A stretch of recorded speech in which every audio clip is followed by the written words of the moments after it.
n'est pas une plaisanterie.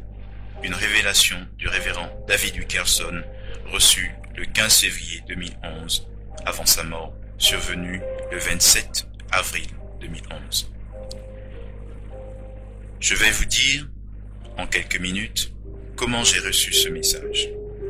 Dans Matthieu chapitre 24, la parole nous dit « Veillez donc, puisque vous ne savez quel jour votre Seigneur viendra. » C'est pourquoi, vous aussi, tenez-vous prêts, car le Fils de l'homme viendra à l'heure où vous n'y penserez pas. Matthieu chapitre 24, verset 42 au verset 44. Prière. Père Saint, je crois que tu envoies maintenant tes anges, et je crois qu'ils sont en train de réunir des élus des 4 vents. Le jour du Seigneur approche. Père, tu m'as parlé si clairement cette semaine dans un songe, et je vais vous rapporter ce songe dans un instant. Et je prie. Seigneur Jésus, afin que tu éveilles nos cœurs, tu m'as dit de prêcher ce message cet après-midi, et je t'obéis. Je ne sais pas qui tu as envoyé ici et pourquoi tu les as envoyés. Mais ce message est pour tous. Et je te prie, Saint-Esprit, de nous révéler de notre sommeil. Tu nous aimes, tu es notre Père, mais tu es très sérieux dans ce que tu dis dans ta parole. Ce n'est pas une plaisanterie, et ce n'est pas une comédie pour nous faire rire. Seigneur, tu ne tardes pas à venir. Tu nous dis que tu viens comme un voleur dans la nuit. Cette nuit ne devrait pas nous surprendre, parce que nous devrions nous tenir éveillés à ta venue. Cher Saint-Esprit, fais ton œuvre de conviction parmi ton peuple. Au nom de Jésus. Le songe. Mardi dernier, j'ai eu un songe de la part du Seigneur, et il me parlait de son retour prochain. Dans ce songe, je réalisais que j'étais en train de monter à la rencontre du Seigneur dans les airs. C'était l'enlèvement. Il y avait une multitude de personnes qui montaient. Il y avait une très grande force d'attraction qui nous élevait dans les airs. Les anges étaient venus nous chercher. Ils entraient dans les maisons et allaient chercher des personnes. Je savais avec certitude que je m'en allais à la maison. Le Seigneur Jésus était venu, et nous étions tous rassemblés par les anges qui venaient chercher ceux qui s'étaient préparés. Celles qui étaient prêtes entrèrent avec lui au festin des noces, et la porte fut fermée. Matthieu chapitre 25, verset 10. Il y avait des milliers et des milliers de personnes qui montaient. Comme l'éclair part de l'Orient et lui jusqu'à l'Occident. Je voyais cet enlèvement se dérouler comme au ralenti. Je me rappelle tout particulièrement que je voyais dans une maison 3 personnes que je reconnus. 2 de ces personnes étaient des amis proches et l'autre était un membre de ma famille. Ce qui me surprenait le plus, c'était que nous passions tout droit et que ces membres ne montaient pas. Ils restaient là. J'ai eu soudain un sentiment de terreur et je me dis, « Oh Dieu, ils sont restés en arrière. » Et le Seigneur m'a fait ressentir pendant quelques moments la terreur et la détresse de ceux qui restaient là et qui n'étaient pas enlevés. Je sus à ce moment avec certitude que tous ceux qui s'appelaient chrétiens et qui disent « Seigneur, Seigneur » et qui ne vivent pas pour Dieu et qui se servent de la grâce comme prétexte pour vivre dans le péché, vivront ce que ce verset dit. Ce verset est devenu très réel dans mon esprit. Quiconque me dit « Seigneur, Seigneur » n'entrera pas forcément dans le royaume des cieux, mais celui-là seul qui fait la volonté de mon Père qui est dans les cieux. Alors, je leur déclarerai ouvertement, je ne vous ai jamais connus. Retirez-vous de moi, vous qui commettez l'iniquité. Matthieu chapitre 7, versets 21 à 23. Même si ces chrétiens semblaient endormis, ils savaient ce qui était en train d'arriver. Ils savaient que Jésus était venu. Je voyais des mains levées vers le ciel et j'entendais le monde crier pour attirer l'attention afin qu'eux aussi puissent être enlevés. Je m'entendais qui leur criait « Sortez de la foule! Sortez de la foule !» Comme si, en se séparant du monde, ils pourraient être enlevés. Mais nous avons continué à monter et nous avons passé tout droit. J'ai ressenti quelque chose que je n'avais jamais expérimenté de ma vie. Même si j'avais entendu parler du retour de Jésus toute ma vie, par mon père et par mon grand-père, cette expérience n'était pas descriptible par des mots. La Bible nous dit que nous serons changés en un instant et en un clin d'œil, et que ce corps corruptible va revêtir un corps incorruptible comme le sien.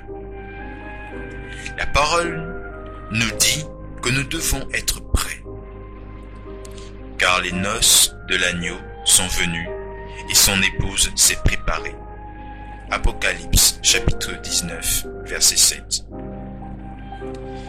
Il vient pour ceux qui l'attendent en vue de leur salut. J'ai ressenti le sentiment d'horreur de ceux qui connaissaient l'Évangile, qui ont connu l'amour, la miséricorde et la grâce de Dieu, et qui n'étaient pas prêts. Ils ne s'étaient pas préparés, car dans mon songe, je voyais des multitudes de personnes terrifiées, qui hurlaient et qui essayaient de sortir de la foule pour être remarquées. Mais il était trop tard. Nous sommes passés tout droit et elles sont restées.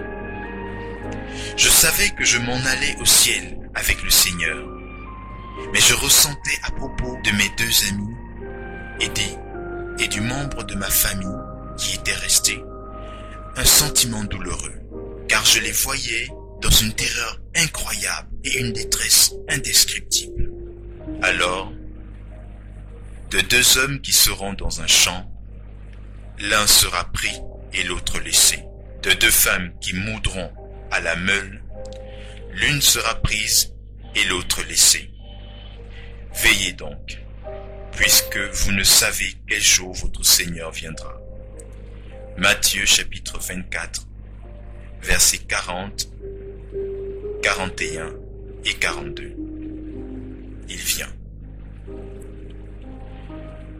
Je me souviens que je ressentais une sérénité parfaite et une paix qui n'est pas de ce monde.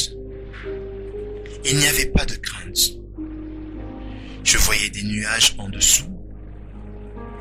Les personnes qui étaient là avaient revêtu leur corps glorieux et se regardaient tous avec stupéfaction et étonnement. Personne ne pouvait parler. Ça s'est fait si vite.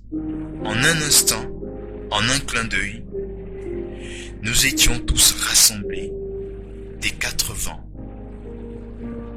On ressentait cet amour qui était insondable et qui dépasse toute intelligence.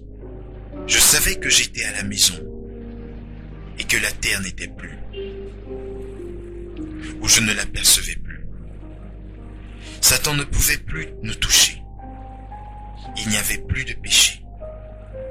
Il n'y avait que pureté et sainteté. Il n'y avait plus de possibilité de se perdre. Je suis éternellement à lui. Tout était absolument absolument indescriptible. Nous avions revêtu nos corps glorieux. Et il y avait ce sentiment que toute la parole de Dieu était accomplie. Tout ce que j'avais toujours cru et prêché sur le retour du Seigneur s'était accompli. Ce sentiment de réalité et de vérité que l'on sentait était là le vrai monde, la vraie vie, la vraie réalité. C'est l'éternité. Tout est passé, tout est devenu nouveau. Comme dans un rêve, le passé n'existait plus. Dieu nous avait donné sa grâce et sa miséricorde. Et il nous avait donné tout le temps de nous repentir, afin de vivre dans sa gloire. Tout à coup, je me souvins, dans le songe, ce que j'étais en train de faire. Je disais, mais Seigneur, qu'est-ce qui arrive avec tous ceux qui sont restés et qui n'ont pas été enlevés? Ceux qui sont restés en arrière et qui pensaient qu'ils étaient prêts. Ils ne sont pas ici. Seigneur, que s'est-il passé avec eux? Sont-ils perdus? C'est le sentiment que j'avais en moi. Ce n'est pas un sentiment qui sera là quand Jésus va revenir. Mais je crois que Dieu a voulu me faire ressentir ce que ces gens vivaient dans leur détresse. Tout à coup, alors que je pensais à tout ce qui était resté, je me réveillais et m'assis carrément dans mon lit et je pensais. Ceci est le songe le plus incroyable que j'ai eu dans ma vie. Soudain, ces paroles se firent entendre dans mon esprit comme un tonnerre. Être prêt n'est pas une plaisanterie. Je me suis étendu sur mon oreiller et Dieu me dit, mon peuple ne prend pas cela au sérieux. Il en parle, mais leur façon de vivre démontre qu'ils ne croient pas que je reviens bientôt et qu'ils doivent se préparer, que je viens chercher une église glorieuse, sans tache ni ride, ni rien de semblable, mais sainte et sans défaut. Éphésiens chapitre 5, verset 27. Il y en a beaucoup qui vont rester en arrière parce qu'ils ne se sont pas préparés. J'ai dit au Seigneur, mais qu'en est-il de ta grâce, de ta miséricorde et de ton amour? Et le Seigneur me dit, je suis tout cela, mais le temps de la grâce va bientôt prendre fin. Je pris ma houlette, grâce, et je la brisai pour rompre mon alliance que j'avais traitée avec tous les peuples. Elle fut rompue ce jour-là, et les malheureuses brebis qui prirent garde à moi reconnurent ainsi que c'était la parole de l'Éternel. Zacharie chapitre 11, versets 10 et 11. Et mon peuple ne s'est pas préparé. J'ai donné ma grâce et mon Fils pour que le monde se convertisse et pour qu'il se détourne du péché, pour qu'il vive dans la sainteté. Vous serez donc parfaits comme votre Père Céleste est parfait. Matthieu chapitre 5, 48. Offrez votre corps comme un sacrifice vivant, saint, agréable à Dieu, ce qui vous sera de grande part un culte raisonnable. Romains chapitre 12, verset 1. De même que celui qui vous a appelé est saint, vous aussi soyez saints dans toute votre conduite. 1 Pierre chapitre 1, verset 15. Dans la majorité des églises aujourd'hui, on ne prêche plus le retour de Jésus. On ne prêche plus contre le péché et que l'on doit vivre dans la sainteté, que nous devons nous séparer du monde. 2 Corinthiens chapitre 6, versets 14 à 18. Comme au jour de Noé, ainsi en sera-t-il à l'avènement du Fils de l'homme. Car dans les jours qui précédèrent le déluge, les hommes mangeaient et buvaient, se mariaient et mariaient leurs enfants, jusqu'au jour où Noé entra dans l'arche. Et ils ne se doutèrent de rien, jusqu'à ce que le déluge vienne et les emporte tous. Il en sera de même à l'avènement du Fils de l'homme. Matthieu chapitre 24, versets 37, 38 et 39. Mon peuple n'est pas prêt pour mon retour prochain. Ils vivent plus pour eux-mêmes que pour moi. Ils vont à l'église le dimanche. Ils ont hâte que les réunions finissent pour retourner à leurs activités. Ils vivent loin de moi. Pourtant, la parole dit que s'ils s'approchent de moi, je m'approcherai d'eux. Ils ne pensent qu'à s'amuser. Et ils ne pensent pas à se préparer pour ma venue. Mon peuple s'ennuie maintenant dans les églises. Pourquoi est-ce que les chrétiens sont-ils devenus tièdes et durs? Pourquoi sont-ils dans la confusion morale et n'ont-ils plus de discernement? Et pourquoi accueillent-ils n'importe quelle doctrine qui vient de l'enfer? Ils sont tellement attachés au monde et aux choses de ce monde. Pourtant Dieu dit, n'aimez pas le monde, ni ce qui est dans le monde. Si quelqu'un aime le monde, l'amour du Père n'est pas en lui. 1 Jean, chapitre 2, verset 15. Leur amour pour Jésus se refroidit de plus en plus. Tout cela parce que, premièrement, les pasteurs eux-mêmes sont endormis et n'ont aucune vie spirituelle en eux. Ésaïe nous dépeint quelques-uns de ces pasteurs. Ces gardiens sont aveugles, sans intelligence. Ils sont tous des chiens muets, incapables d'aboyer. Ils ont des rêveries, se tiennent couchés, aiment le sommeil, et ce sont des chiens voraces, insatiables. Ce sont des bergers qui ne savent rien comprendre.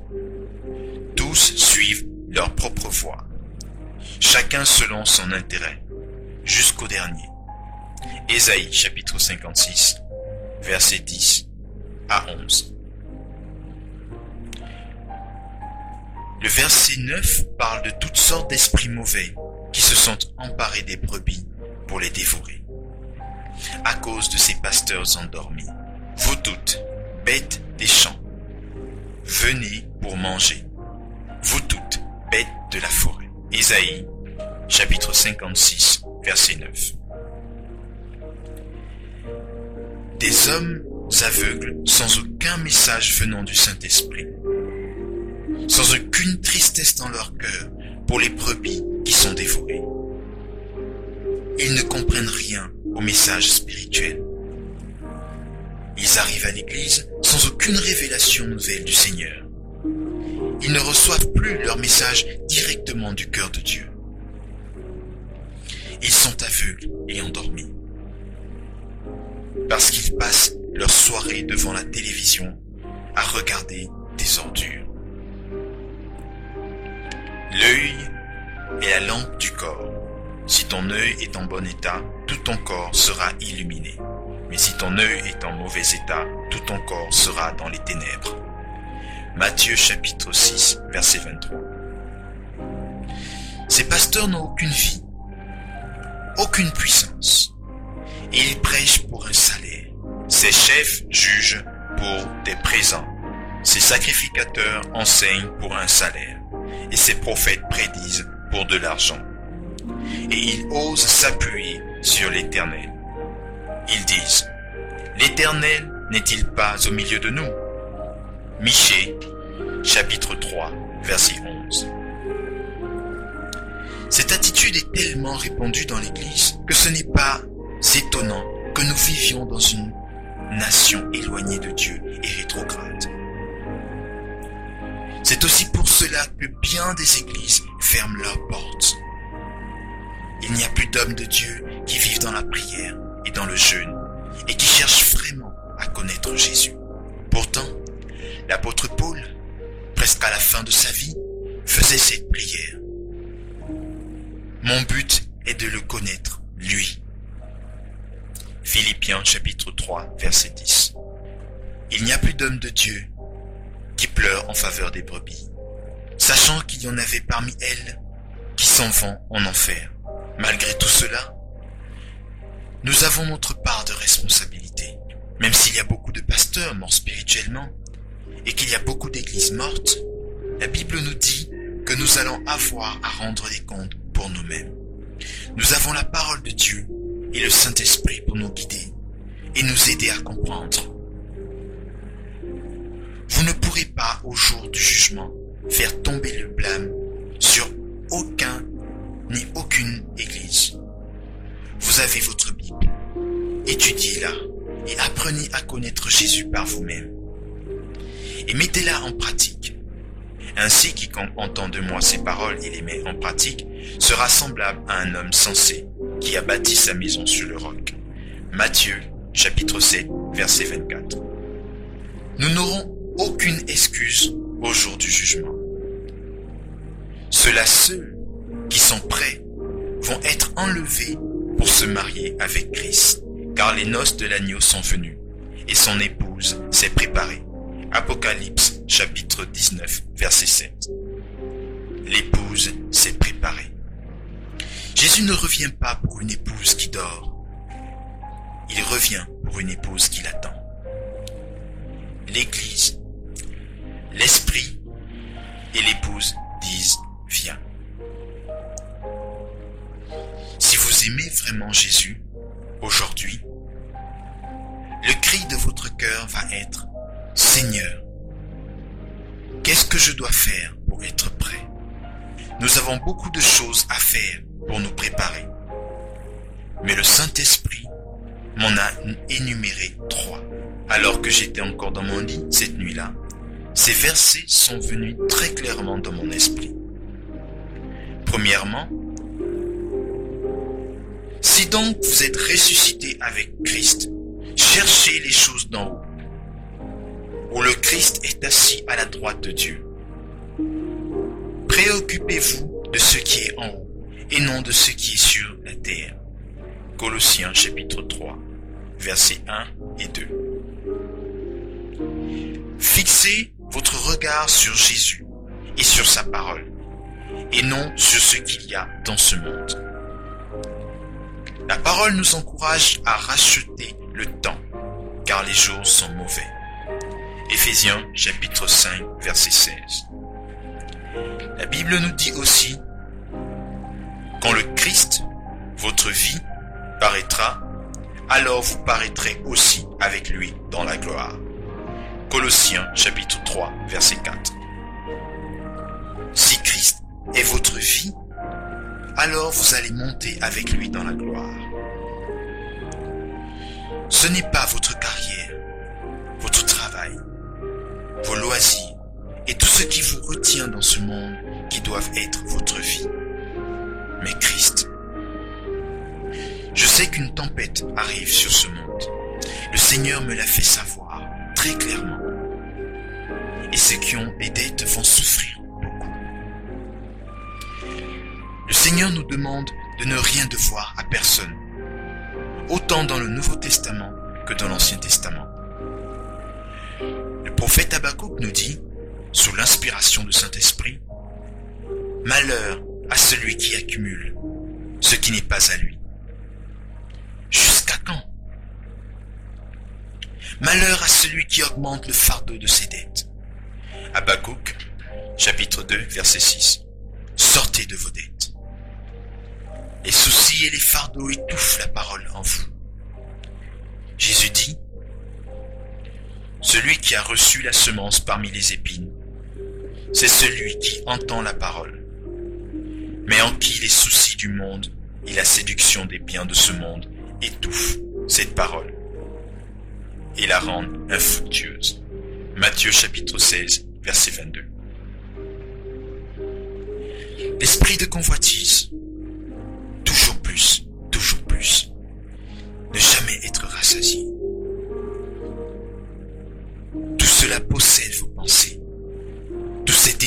convoitise empêche la semence de produire du bon fruit. Ceux qui aiment vraiment Dieu vont l'aimer de toutes leurs pensées. C'est le premier et le plus grand commandement de Dieu. Je vous dis, dès maintenant, avec un cœur brisé, qu'il y a une multitude qui pense qu'ils vont être aux noces de l'agneau. Et malheureusement, ils vont se faire dire. Le roi entra pour voir les convives. Et il aperçut là un homme qui n'avait pas revêtu un habit de noces. Alors le roi dit au serviteur, liez-lui les pieds et les mains, et jetez-le dans les ténèbres du dehors, où il aura des pleurs et grincements de dents. Matthieu chapitre 22, versets 11 à 13. Ceux qui aiment vraiment le Seigneur passent du temps avec lui, en sa présence, tous les jours. Pas seulement 5 minutes le matin. Comment pouvez-vous me dire que vous l'aimez si vous le négligez jour après jour? Ne me dites pas que vous allez à sa rencontre dans les nuées. Non. Vous ne monterez pas. Vous allez être laissé. L'un sera pris et l'autre laissé. Matthieu, chapitre 24, verset 40. Vous ne l'aimez pas. Vous dites, mais David, où sont sa miséricorde et sa grâce? Sa parole est miséricorde et grâce. Mais elle nous dit, comment échapperons-nous si nous négligeons un si grand salut? Hébreux, chapitre 2, verset 3. Ce n'est pas la grâce de Dieu. Ça, c'est la parole de Dieu. Ça, c'est la miséricorde et la grâce. J'ai ressenti l'horreur et la détresse de ceux qui vont rester. Et il n'y en avait pas de plus grande détresse qui puisse exister que celle-là. Il n'y en a jamais eu de semblable, et il n'y en aura jamais plus. L'apôtre Paul nous dit, connaissant la crainte du Seigneur, nous cherchons à convaincre les hommes. David Wilkerson pleure. Nous, pasteurs, allons nous tenir devant un Dieu saint un jour, et nous allons être jugés. Personne sur la terre ne pourrait me payer pour faire ce que je fais. Un jour, je vais avoir à rendre compte devant Dieu, et je peux vous regarder droit dans les yeux, avec un cœur brisé et avec la miséricorde et la grâce de Dieu, que je n'ai rien à me reprocher. L'apôtre Paul nous a dit, connaissant la crainte du Seigneur, nous cherchons à convaincre les hommes. David Wilkerson pleure. La Bible dit, n'abandonnons pas notre assemblée, comme c'est la coutume de quelques-uns, mais exhortons-nous mutuellement. Et cela d'autant plus que vous voyez le jour s'approcher. Car si nous péchons volontairement, après avoir reçu la connaissance de la vérité, il ne reste plus de sacrifice pour les péchés, mais une attente terrifiante du jugement et de l'ardeur du feu prêt à dévorer les rebelles.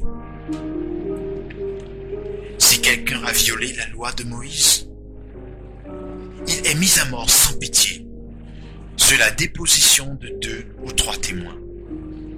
Combien pire, ne pensez-vous pas, sera le châtiment mérité par celui qui aura foulé aux pieds le Fils de Dieu, tenu pour profane le sang de l'alliance par lequel il avait été sacrifié, et outragé l'Esprit de grâce. Hébreux, chapitre 10, versets 25 à 29. Êtes-vous devenu un chrétien seulement du dimanche? Je vous le dis, je n'ai que faire d'une église du dimanche matin seulement. Que faites-vous durant le reste de la semaine? Passez-vous votre temps devant la télévision?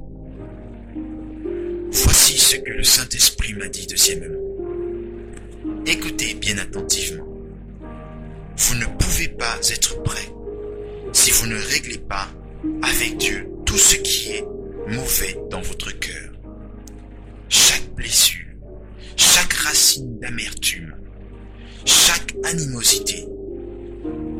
Et ce que je vous dis maintenant a été confirmé ici ce matin avec grande puissance par le Saint-Esprit. Allons dans Jacques chapitre 5. Je vous ai dit que le fait d'être prêt n'était pas une plaisanterie. Je n'essaye pas d'être fanatique. Comprenez-moi. Je désire seulement vous prêcher la vérité afin que vos âmes soient sauvées. Je vous demande de m'écouter et voyez que mon cœur est préoccupé pour vous, comme vous ne l'avez jamais vu. Parce que beaucoup d'âmes parmi vous dépendent de ce que vous allez faire maintenant. Après ce message, je suis prêt à me laver les mains à cause de plusieurs d'entre vous qui refuseront de se repentir. Écoutez attentivement ce que Jacques a à nous dire. Prenez patience, affermissez vos cœurs, car l'avènement du Seigneur est proche. Ne parlez pas en mal les uns des autres, frères, afin que vous ne soyez pas jugés. Voici le juge est à la porte. Jacques, chapitre 5, versets 8 et 9. Le juge se tient à la porte. Jacques nous l'explique de manière à nous préparer au retour de Jésus,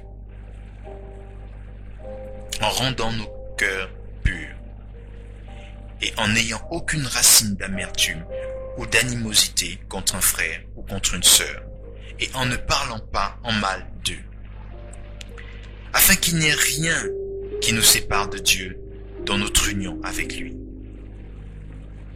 L'apôtre Jean nous dit: celui qui prétend être dans la lumière, tout en haïssant son frère, est encore dans les ténèbres. Il marche dans les ténèbres et ne sait où il va, parce que les ténèbres ont rendu ses yeux aveugles. 1 Jean chapitre 2, versets 9 à 11. Nous entendons beaucoup de cochonneries psychologiques aujourd'hui, de faux raisonnements qui essayent de mettre le blâme de nos attitudes, de péché sur notre passé, afin d'excuser nos péchés et d'empêcher la conviction du Saint-Esprit qui voudrait nous amener à la repentance. Non, non, non. Ce qui vous sépare de Dieu est dans votre cœur, pas dans votre passé. Vous devez vous repentir et aligner vos cœurs sur la parole de Dieu avant que Jésus ne revienne. David Wilkerson pleure encore. Dieu dit: écoutez-moi s'il vous plaît. J'en ai assez de vos plaintes. J'en ai assez de vos lamentations. J'en ai assez de vos critiques et de vos murmures.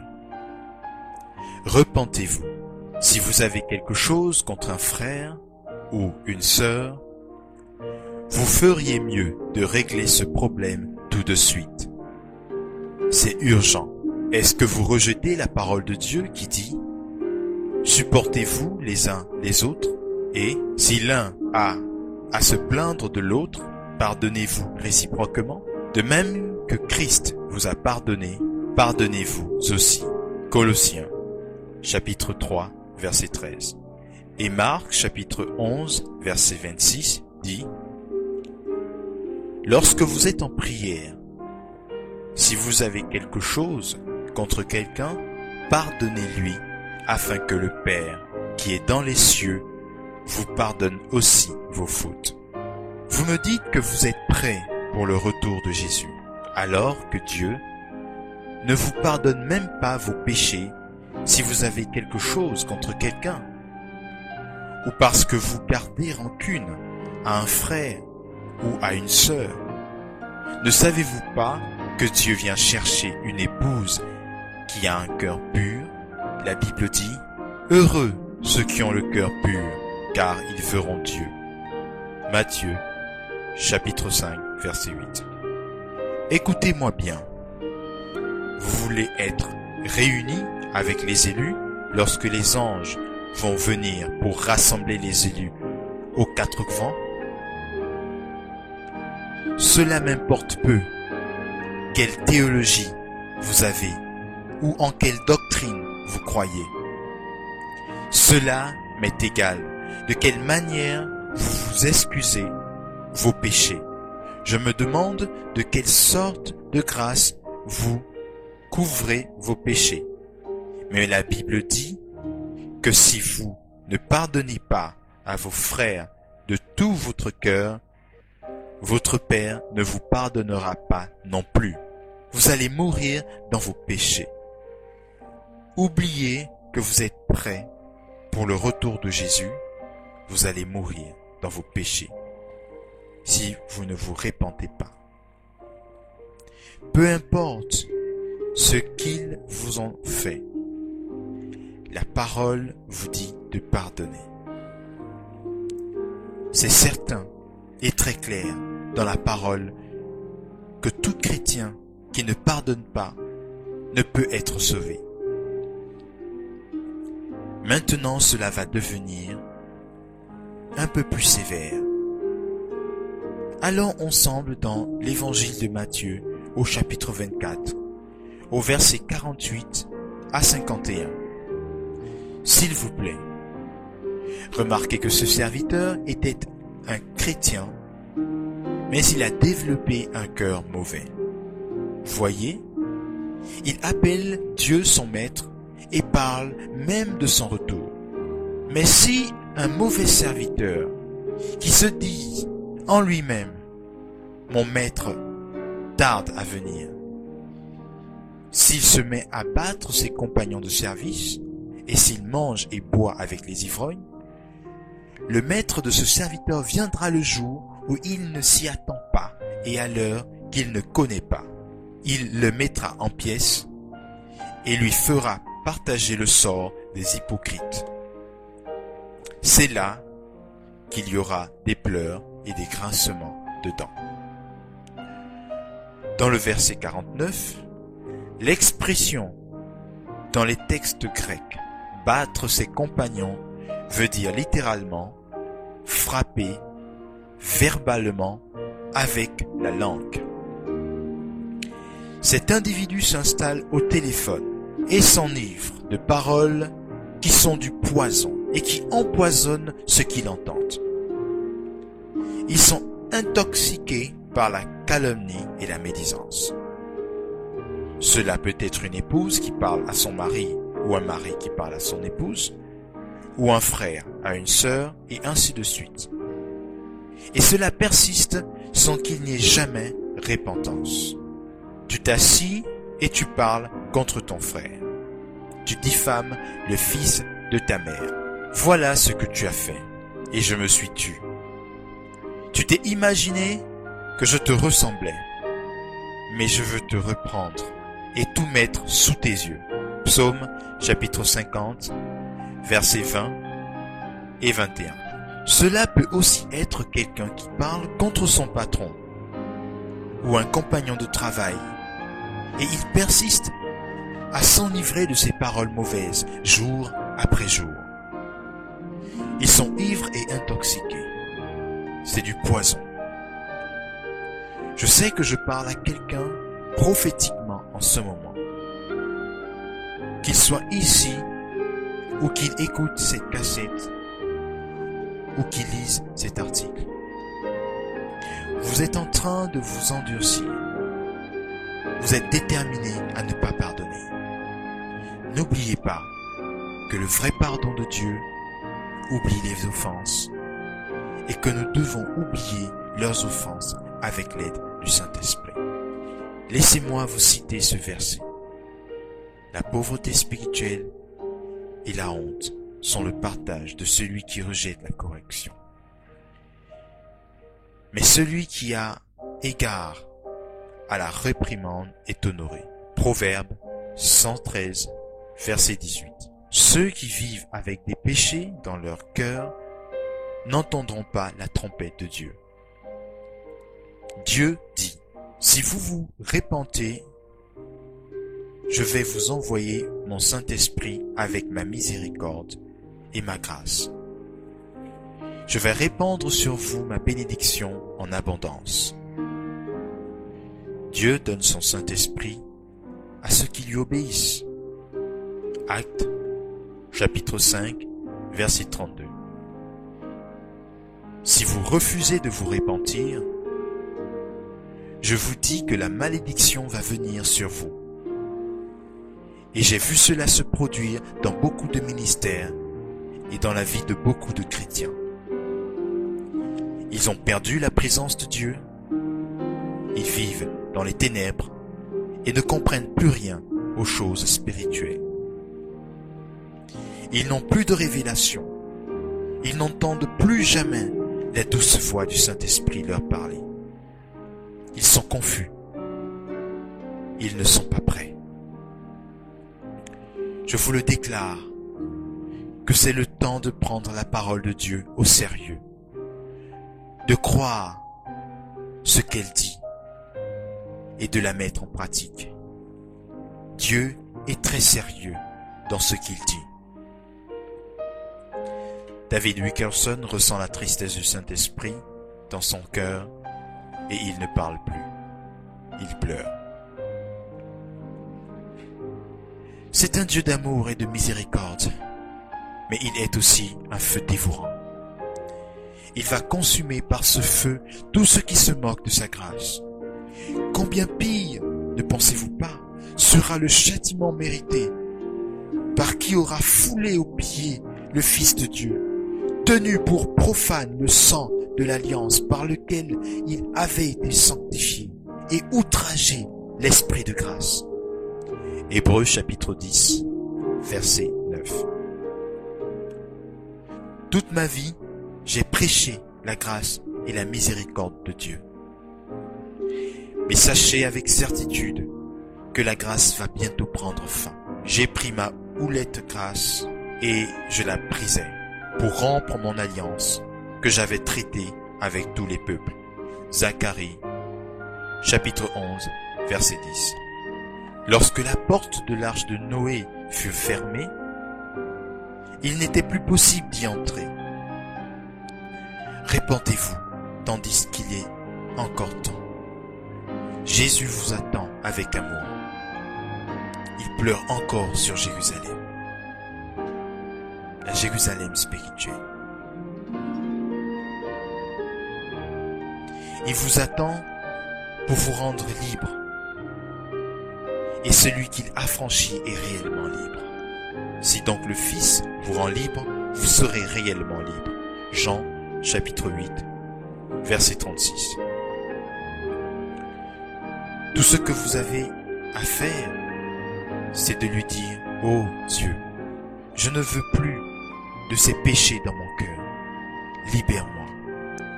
Ces péchés sont en train de détruire mon âme et dévorer ma vie. Pleurez devant le Seigneur et tournez-vous vers lui de tout votre cœur. Mettez-vous en règle avec Dieu. Soyez réconciliés avec lui. Préparez-vous à son prochain retour. Je sais que ceci n'est pas un message pour vous faire crier de joie, mais c'est un message qui peut sauver vos âmes. Examinez vos cœurs maintenant devant le Saint-Esprit. Premièrement, est-ce que Christ est dans votre vie plus que le sport ou la télévision et toute autre chose qui prennent tout votre temps, toutes vos pensées, et qui pourraient vous fermer la porte du ciel, parce que tout ce qui passe avant le Seigneur devient de l'idolâtrie. Fils de l'homme. Ces gens-là portent leurs idoles dans leur cœur et ils attachent les regards sur ce qui les a fait tomber dans l'iniquité. Me laisserai-je consulter par eux? Ézéchiel, chapitre 14, verset 3. Est-ce que vos cœurs sont placés devant la sensualité? Est-ce que vos yeux sont placés devant la sensualité? Est-ce que vous avez des regards de convoitise? Dieu veut aussi purifier vos yeux. Y a-t-il quelque chose de trop difficile pour le Seigneur? Tout ce qui est requis, c'est une vraie repentance. Il vient pour ceux qui ont le cœur pur. Vivez-vous dans l'adultère ou la fornication? Le Seigneur essaie-t-il de vous convaincre depuis longtemps d'abandonner vos péchés? Et pourquoi résistez-vous? Selon ce que dit le Saint-Esprit. Aujourd'hui, si vous entendez sa voix, n'endurcissez pas vos cœurs, comme lors de la révolte. Hébreux chapitre 3, du verset 7 au verset 8. Ceux qui endurcissent leur cœur n'entendent plus la douce voix du Saint-Esprit qui essaie de les amener à la repentance. Non, non. N'attendez pas. Tournez-vous dès maintenant vers Dieu. Laissez sa grâce vous aider à vous détourner du mal et à revenir à la sainteté. Avez-vous négligé sa parole? L'avez-vous négligé jour après jour? Ne cherchons plus sa face, ne cherchons plus à le connaître plus intimement. Alors ce qu'il vous reste à faire, c'est lui demander pardon. Un pardon très sincère qui vient du cœur. Repentez-vous devant le Saint-Esprit de Dieu. Écoutez-moi. Je sais qu'un message comme celui-là apporte de la tristesse dans vos cœurs, tant que le Saint-Esprit n'aura pas fait l'œuvre en vous par ce message.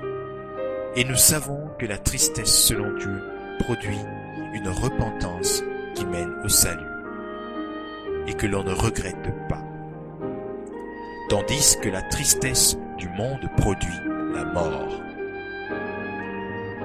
2 Corinthiens chapitre 7 verset 10.